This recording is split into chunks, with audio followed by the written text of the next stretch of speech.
Hey, welcome back to Operation End Times. I'm your Jedi warrior for Jesus, Bent Hellestead. And we are experiencing the 70th week, the final 7 years of the tribulation as foretold in the Bible, in the book of Daniel, in the book of Revelations, based on the star alignment of September 30th, 2011. And of course, you know, I'm just one of many end time watchers, tribulation watchers. And as us watchers know, it's not easy being a watcher. The minute you start watching the end times, kind of affects your whole psyche. And you know, a lot of your friends and family, they don't really want to talk about it, and they don't understand it. And the reason I bring it up is because I just had a real close friend of mine who is a fellow watcher, so we can talk to each other about what's going on, which is a good thing. But I was kind of laughing and telling him how a lot of people in my life, you know, keep saying, "Bent, how things going? What's up? What are you doing?"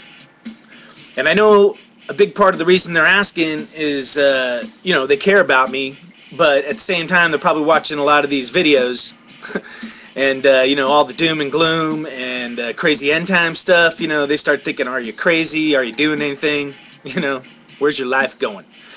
But what I was explaining to my friend is most people, they frame up life. They box it in. They make a picture frame of what they envision life should be like. You know, and for most people, it's, you know, the house with the white picket fence, the family, you know, working up to retire someday. And so when they ask, "What's up? What are you doing?" you know, they're kind of asking in regards to that frame where they see the white picket fence and working a job, raising a family, retirement, and they're wondering, where do you fit into that picture? Like, what are you doing to make that reality happen? And see, that's where the disconnect happens, because when you're a watcher, what it is you put on your apocalypse glasses and you're viewing everything through the end time window and vision. And you know, that in itself can be difficult, because when you got your apocalyptic glasses on, you no longer have your rose-colored glasses on, which is the house with the white picket fence and the job and the kids and saving up for retirement. When you have your apocalyptic glasses on, you don't even see a reason for retirement. You're not worried about that house, because that's probably, you know, just you're not worried about kids, you know. And you know, to be quite honest, I told my friend, you know, even myself, sometimes you got to take off the apocalyptic glasses and come up for a breath of fresh air. And I am an optimist, so at that point, I put back on my rose-colored glasses and try and look at the good things in life. But that being said, Operation End Times, we're here to put on the apocalyptic glasses and, you know, examine what we should be doing and how to prepare now that we're in the 70th week, the final 7-year period. And, you know, that's an ongoing debate. You know, my best friend, you know, he's publishing on his website his timeline, and he thinks the final 7 years isn't for another 20 years. You know, I'm still convinced that we just entered it as of September 30th. But what I'm here to talk about today is going to apply whether we're in the final 7 years right now, or whether it's, you know, a year from now, 5 years from now, or 20 years from now. And, you know, I just wanted to let all my fellow watchers know that I share, you know, the, you know, I don't know what the word is I'm looking for, but how the rest of the world looks at watchers, and all of a sudden life becomes kind of tweaky because you got on your apocalyptic glasses and you're looking at everything that's happening in the world, from the extreme weather to all the violence to the famine, you know, to events and people and connecting dots and looking at conspiracies and trying to figure out what the heck's going on and are we at the end times. So anyway, today we're going to continue with our Into the Wilderness series. We're going to be looking at Job from the Bible. The book of Job. Yeah, good old Job. And I'm calling it Job, the End Time Man. And you know, that in itself is kind of mind-blowing, because the book of Job is one of these mysterious books in the Bible. The oldest book in the Bible. It's older than the Torah itself. So how can Job, some guy that lived thousands of years ago, be the end time man? A guy living at the end times. That's what we're going to discuss. And you know what? It's amazing. It's gonna blow your mind. And I'm also going to touch base on how it affects Exodus 2012, the separation, the departure, the falling away from the Babylon, going into the wilderness, which is both a physical and spiritual place where God can work his magic and set the path straight, where a person can be tested, where a person can be protected, where a person can learn and receive.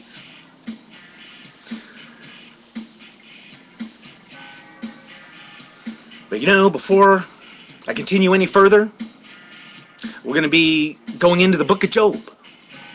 So this is the official rapture warning. Rapture alert. If you're a rapture believer, and you know, if you don't like hearing things that contradict the rapture, that might prove to you that a rapture doesn't even exist, that that God's going to give us all a free ticket, that Jesus is going to come and you're going to get around all the tribulation that you find in the books of Revelation and in the book of Daniel, then you know what? You want to turn this video off right now, because what we're going to be analyzing is 180 degrees out from a rapture. And you know what I recommend is, if you are a rapture believer and you're reading your Bible, whatever you do, don't read the book of Job, man, because you know, your whole foundation of your faith is going to be shooken. So tune out now. Rapture believers, please stop the video. Alright. Now for the rest of us that are interested in searching for the truth and trying to understand what the heck's going to go on during those final 7 years, like I said, Exodus 2012, which is humanity, the biggest mass mobilization in the history of civilization, happening next year, where we come out of Babylon, out of the machine, out of Egypt, into the wilderness. And the wilderness is important because in the wilderness we're separated from the world that we live in now, from the cell phones, from the prepackaged foods, from the mass media brainwashing. And what you end up with is, in the wilderness, it's a spiritual place where you can then make choices. Because you know what, in the wilderness you can encounter both good and bad. You know, Jesus was tempted by Satan in the wilderness. Moses got the 10 Commandments from God in the wilderness. Time and time again, prophets, Isaiah was fed, protected in the wilderness. In Revelations, it tells us, be prepared to flee into the wilderness.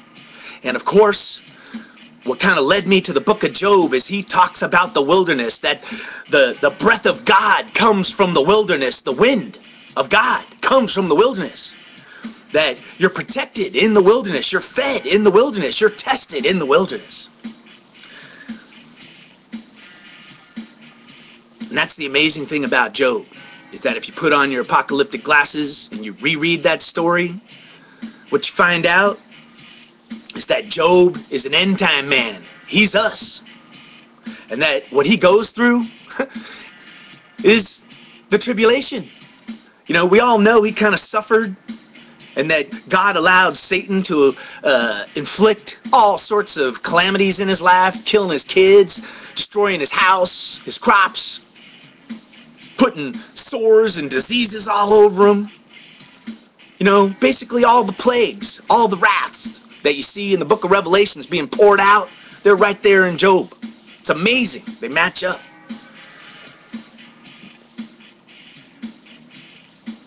You know why do we have to go into the wilderness in the end times? Because that's the only way we're going to find the path, to find the way. That's where God's going to straighten us out. gonna wash our robes white, all in preparations for Jesus' second coming. It's a place for us to be tested, both our faith and our spirit, our soul. Find out who we're working for, good or bad. You know, technically, I'll just throw it out there. I got an Exodus date of 11/11/2012. It's not hard, could possibly change. But getting back to Job, the end time man. Who was Job? The book of Job, man. It's kind of strange. They almost didn't want to put it in the Bible. You know, if you went chronologically, it would come before Genesis. But that didn't make no sense, since Genesis starts off with the tale of creation. So they ended up just kind of sandwiching Job into the Old Testament right before Psalms. But Job's a way older story. So it's kind of like, who told the story of Job? And Job, as far as a man, you know, what you got to realize is, in the Bible, everybody's name means something. So Job means hated, persecuted. Well, who hated Job? Who was persecuting Job? You know, what you read is that God loved Job. God actually found Job to be perfect, to be righteous. He was the wealthiest man in the Middle East. You know, they list his sustenance, his goods, and he had thousands. He had 7,000 sheep and 3,000 camels. Job was protected. God had hedged him in. Kind of like the rapture people, where they believe firmly that Jesus and God will protect us. We don't have to suffer through anything. You know, all that wrath and horrible stuff. But you know what? Such was the life of Job. He had everything. He had family, riches, land, friends. And he was hedged in by God, man. He was protected. Life was good. You know, his name means hated and persecuted. I'll tell you who hated Job. Satan hated Job. You know, Satan is envious of mankind and his relationship with God.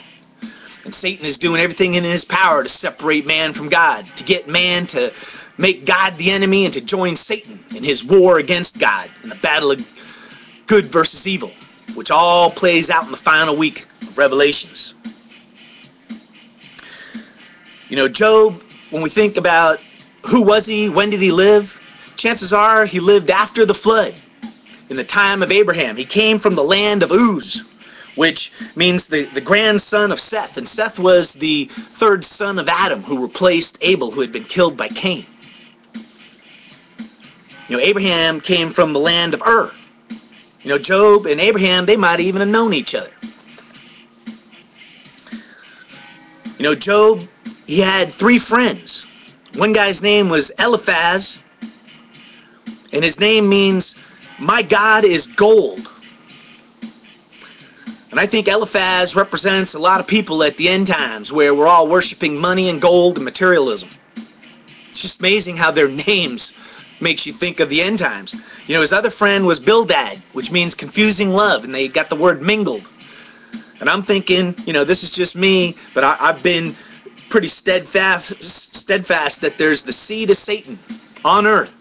Now, whether that's spiritually, on a spiritual level, or an actual physical level, DNA, the fallen angels mating with humans, that's kind of where I go to, is that there's actual hybrids on earth. But it could be purely spiritual. But I think Bildad, confusing love, mingled, that's a guy, because all throughout the Bible, God says, you know what, stay away from the seed of Satan, the tares. Don't mingle with them. Because if you do, you're going to fall away from God, because they don't love God, they don't respect God. And then the third friend was Zophar, which means easily persuaded or quick to give up and turn, not follow through. And that's a lot of us today. You know, no commitment, no direction, just living day to day.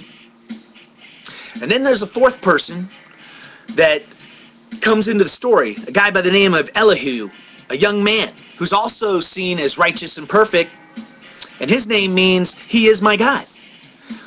And Elihu, I think, might represent the 144,000 in the end time scenario, because Elihu, by the time he comes on the scene, he's chastising Job. Because even though God saw Job as a perfect individual, Job was perfect in God's eyes, but he wasn't perfect. You know, Job had some flaws because he was hanging around with some loser friends that were giving him bad advice that didn't quite respect the will of God. Job's children looked like they were spoiled brats. And he had 7 sons and 3 daughters, and his daughters are described as the most beautiful women on